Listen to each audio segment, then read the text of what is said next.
tane şartım kalmamış.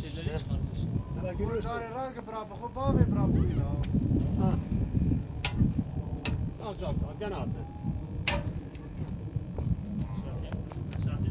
Aramış ne yani?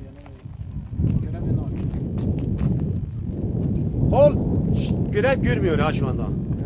Yani şu anda bu kol görevsizdir. Bir ev yansa da boştur ha.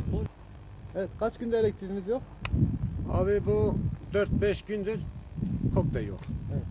20 gündür ne 4-5? 5 gün kökte yok. Yalnız 2 yıldır bu ceylan sorumuz devam ediyor. Her gün her zaman öyledir. Zaten bir yetki kalmamış biz başvuru yapmış. TEDAŞ'ı arıyor, TEDAŞ artık cevap veremiyor. Yani bir insan burada ölürse. TEDAŞ ne diyor? TEDAŞ en son dün aradım. TEDAŞ şefi de aradı dedi bizi rahatsız etmese iyi olur dedi. Yani özellikle bir tehdit üstünde. Beni rahatsız etme ne demek bir kamu kuruluş bir vatandaş ararsa bir burada tel kopmuş insan ölüyor. Beni rahatsız etme bir daha bizi rahatsız etme ne demek ne anlama geldi ben bunu anlamadım. Müdürü arıyorum müdür bir cevap alamadım. Milletvekili Cumhuriyeti arıyorum cevap vermiyor. Ansarioğlu'yu aradım. Halim Ansarioğlu'yu aradım bu sabah bana döndü. Dedi tamam gereken neyse yaparım. Maalesef hiçbir cevap alamadım. TEDAŞ müdürü arıyor. TEDAŞ müdürü zaten bir dayıdır orada. Yani TEDAŞ müdürü değil.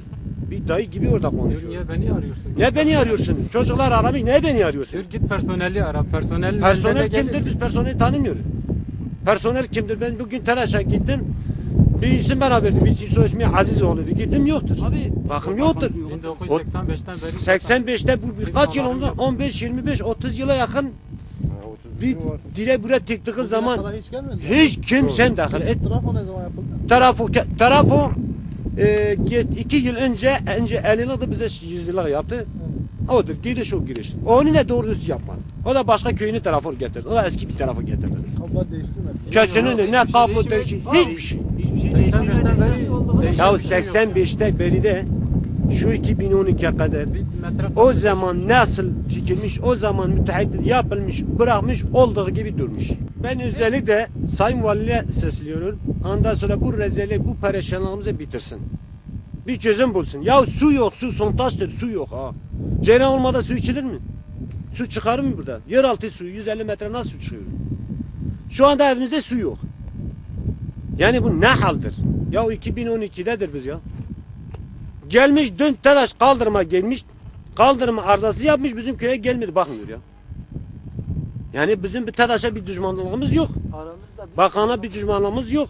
Milletvekili biz oy veriyor gidiyor orada koltuğunda oturuyor. Umurlar değil kim veriyor kim kalıyor. Ya o Cumali işten arıyorum cevap vermiyorsun. Hey bir vekil. Tabi bir milletvekili bir vatandaş ararsa cevap vermese ne demek? O zaman milletvekili değil yani. İstifa etsin orada. Bu taşlar ekserik vardır köye gitmiyor abi. Bak hepsi yanlış. Seksiyonel bizim seksiyonel devre dışıdır.